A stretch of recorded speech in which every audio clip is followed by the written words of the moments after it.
नमस्कार, स्वागत है आपका हमारे चैनल पर। मैं हूं आपके साथ शिप्रा सैनी। उत्तर प्रदेश के सियासी महाभारत में बीजेपी और समाजवादी पार्टी आमने सामने हैं और पश्चिमी यूपी की हॉट सीट कैराना पर जिस तरीके से समाजवादी पार्टी के कार्यकर्ता ने खुलेआम जाटों को धमकी दी, उसके बाद कहीं न कहीं इस धमकी का बड़ा असर देखने को मिल रहा है। लगातार अब विरोध जो है समाजवादी पार्टी का वो शुरू हो गया है और ताजा तस्वीरें अलीगढ़ से सामने आई हैं। अलीगढ़ में समाजवादी पार्टी का कड़ा विरोध वहां की आम जनता, आम नागरिकों की ओर से किया गया है। आपको बता दें, अलीगढ़ के रेलवे रोड की ये तस्वीरें हैं जहां देखा जा सकता है कि तमाम व्यापारी जो हैं वो समाजवादी पार्टी के नेता और कार्यकर्ताओं के सामने योगी और मोदी जिंदाबाद के नारे लगा रहे हैं। जब समाजवादी पार्टी के नेता आम जनता के बीच वोट मांगने के लिए पहुंच रहे हैं तो उनका कड़ा विरोध किया जा रहा है। इनकी तमाम वजह हैं। सबसे बड़ी वजह यह है कि समाजवादी पार्टी ने जिस तरीके से तमाम गुंडों और अपराधियों को टिकट बांटे हैं और अब वो तमाम गुंडे, वो तमाम गैंगस्टर, वो तमाम अपराधी खुलेआम लोगों को धमकी दे रहे हैं। वो ये धमकी दे रहे हैं कि जब समाजवादी पार्टी सत्ता में आएगी तो वो हिंदुओं को देख लेंगे, जब समाजवादी पार्टी सत्ता में आएगी तो चुन चुन कर बदला लिया जाएगा। सिर्फ इतना ही नहीं, कैराना हॉट सीट, वहां नाहिद हसन के समर्थक जो हैं वो खुलेआम जाटों को धमका रहे हैं और वो ये कह रहे हैं कि अगर समाजवादी पार्टी के प्रत्याशी के पक्ष में वोट ना किए तो गड़बड़ी करने में 1 मिनट नहीं लगाएंगे। तो इस तरीके की ये बयानबाजी है जिसका असर साफ तौर पर जमीनी स्तर पर भी देखने को मिल रहा है। और ना सिर्फ अलीगढ़, जहां की ये तस्वीरें सामने आई हैं, जहां साफ तौर पर ये तमाम व्यापारी समाजवादी पार्टी के नेता और कार्यकर्ताओं के सामने खुलेआम योगी जिंदाबाद और मोदी जिंदाबाद के नारे लगा रहे हैं, भारत माता की जय के नारे गूंज रहे हैं। क्योंकि समाजवादी पार्टी जिस तरीके से पाकिस्तान का राग अलापती है, जिस तरीके से आतंकियों की हमदर्द है, जिस तरीके से वो खुलेआम यूपी पुलिस पर सवाल उठाती है लेकिन आतंकी प्रेमी है, तो यही वजह है कि अब लगातार खुलेआम विरोध जो है वो समाजवादी पार्टी का शुरू हो चुका है। और सबसे बड़ी बात यह है कि दरअसल जिस तरीके से उत्तर प्रदेश विधानसभा चुनाव में समाजवादी पार्टी ने आरएलडी के साथ गठबंधन किया है, लेकिन आरएलडी के साथ गठबंधन करने के बाद जो धमकियों का दौर चल रहा है उससे कहीं ना कहीं अब जाट समुदाय जो है वो खासा नाराज है। और पश्चिमी यूपी की ऐसी तमाम सीटें हैं जहां पर जाट बहुल इलाके हैं, फिर चाहे बात बागपत की जाए, बड़ौद की जाए या फिर शामली विधानसभा, इसके अलावा कैराना विधानसभा, मुजफ्फरनगर विधानसभा, ये तमाम जाट बहुल इलाके हैं। और वहां से जो तस्वीरें सामने आ रही हैं वो साफ तौर पर देखा जा सकता है कि किस तरीके से जाट जो हैं वो इस गठबंधन से खासा नाराज हैं। और सबसे बड़ी बात यह है कि अब कहीं ना कहीं जाटों का जो मत है वो भी बदलता नजर आ रहा है, क्योंकि अब जाट खुलेआम ये कह रहे हैं कि अब वो बीजेपी के पक्ष में वोट करेंगे, क्योंकि कहीं ना कहीं समाजवादी पार्टी के साथ आरएलडी ने गठबंधन करके जिस तरीके से वहां मुस्लिम कैंडिडेट को उतारा है, कैंडिडेट समाजवादी पार्टी का है लेकिन आरएलडी के चुनाव चिन्ह पर चुनावी मैदान में है। तो ये बात भी वहां आरएलडी के जो तमाम वरिष्ठ कार्यकर्ता हैं, जो वरिष्ठ नेता हैं, उन्हें रास नहीं आ रही है और कहीं ना कहीं इसको लेकर खासी नाराजगी जो है वो आरएलडी के तमाम नेताओं और तमाम जो कार्यकर्ता हैं, जो आरएलडी के वोटर्स हैं, उनमें देखने को मिल रही है। यानी जयंत चौधरी के लिए भी मुश्किलें बढ़ रही हैं। समाजवादी पार्टी के लिए तो बड़ा झटका है ही, जिस तरीके से लगातार अब समाजवादी पार्टी का विरोध शुरू हो गया है। कोशिश ये थी कि इस गठबंधन के जरिए जो मुस्लिम और जाट वोट बैंक है उसे इकट्ठा बटोरा जाए, लेकिन अब कहीं ना कहीं ये विरोध प्रदर्शन शुरू हो गया है और जाटों की नाराजगी खुलेआम सामने आ रही है। और सिर्फ जाट ही नहीं बल्कि जिस तरीके से समाजवादी पार्टी ने ये तमाम कैंडिडेट अपने चुनावी मैदान में उतारे हैं, फिर चाहे बात कैराने से नाहिद हसन की जाए जो फिलहाल मुजफ्फरनगर की जेल में बंद है, तमाम आपराधिक मामले उन पर दर्ज हैं। इसके अलावा जो मेरठ दक्षिण से समाजवादी पार्टी के उम्मीदवार हैं आदिल चौधरी, वो खुलेआम वहां धमकी दे रहे हैं और आदिल चौधरी की ओर से खुलेआम ये कहा गया है कि जब हमारी सरकार बनेगी तो हिंदुओं से बदला लिया जाएगा, चुन चुन कर हम बदला लेंगे। इस तरीके की बयानबाजी की जा रही है। और इसके अलावा हाल ही में एक और बड़ा बयान सामने आया है। दरअसल अमरोहा से, यूपी के अमरोहा से समाजवादी पार्टी के जो प्रत्याशी हैं मुखिया कुमार, वो खुलेआम एक जनसभा में ये कह रहे हैं कि बीजेपी विधायक के घर डकैती डालूंगा, 16 बार जेल काट चुका हूं और जेल से नहीं डरता, प्रशासन की तो ऐसी की तैसी। तो इस तरीके के ये बयान हैं जो खुलेआम ये बता रहे हैं कि किस तरीके से कानून व्यवस्था को तार-तार करने का जो कोशिश है वो इनकी लगातार जारी है कि किस तरीके से उत्तर प्रदेश में कानून व्यवस्था की धज्जियां उड़ाई जाएं। वो कानून व्यवस्था जिसे बेहतर बनाने का काम उत्तर प्रदेश में 2017 के बाद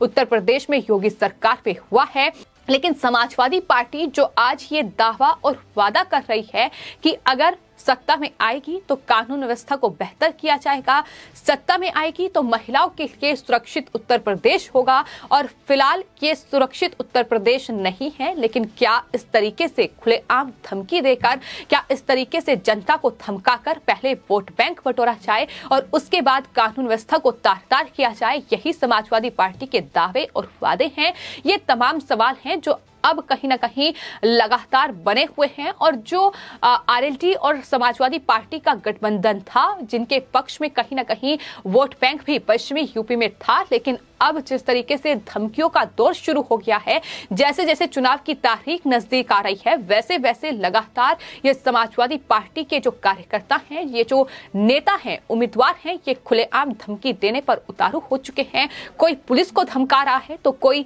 जनसभा को संबोधित करते हुए खुलेआम जनता को ही धमकी दे रहा है, तो कोई बीजेपी विधायकों और बीजेपी नेताओं को टारगेट कर रहा है। तो ऐसे में समाजवादी पार्टी क्या यही उत्तर प्रदेश चाहती है? क्या यही उत्तर प्रदेश के लोगों को वो सुरक्षा देगी? क्या यही उत्तर प्रदेश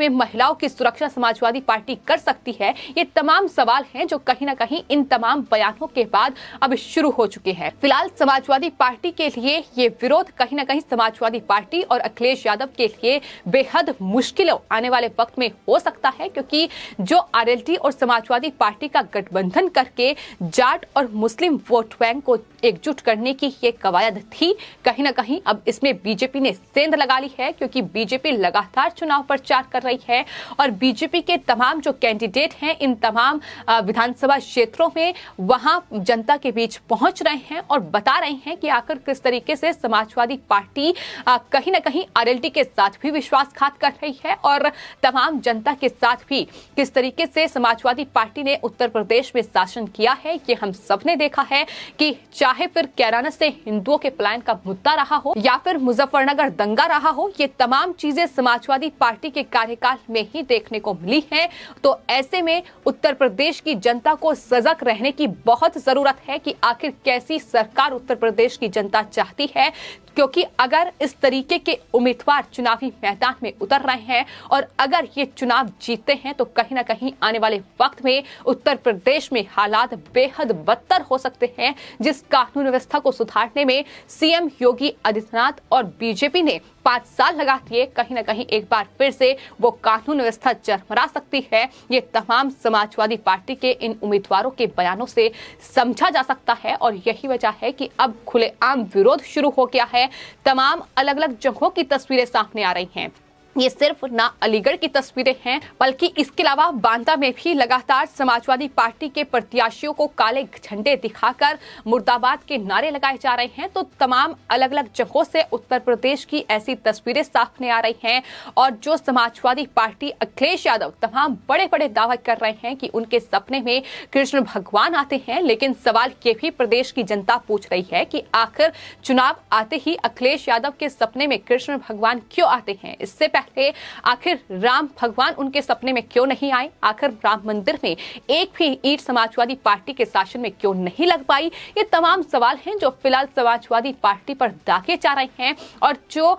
लगातार उत्तर प्रदेश के मुख्यमंत्री योगी आदित्यनाथ इस कोशिश में हैं कि प्रदेश में फिर चाहे वो किसी भी धर्म, किसी भी जाति, किसी भी मजहब के लोग हों, वो एक साथ उत्तर प्रदेश में रहें। विकास जो है वो सबके लिए हो, ना कि सिर्फ एक धर्म विशेष के लोगों के लिए विकास हो। परियोजनाओं का लाभ, योजनाओं का लाभ हर एक नागरिक को पहुंचे, फिर चाहे वो किसी भी मजहब से हो, किसी भी धर्म से हो। तो जो धर्म और जाति के आधार पर बांटने की राजनीति कर रहे हैं, कहीं ना कहीं अब बीजेपी के तमाम कार्यकर्ता और जो बीजेपी वोटर्स हैं जो ये समझ चुके हैं कि आखिर किस तरीके का शासनकाल जो है वो समाजवादी पार्टी का रहा है और किस तरीके से उत्तर प्रदेश में योगी सरकार में कानून व्यवस्था बेहतर हुई है। सबसे बड़ी बात यह है कि कानून व्यवस्था को सुधारने के लिए सीएम योगी ने तमाम बड़े प्रयास किए हैं, फिर चाहे वो माफियाओं और गैंगस्टरों पर नकेल कसने की बात रही हो या फिर पुलिस को सीधे एनकाउंटर के निर्देश दिए गए हों, तमाम अपराधियों के एनकाउंटर किए गए हैं।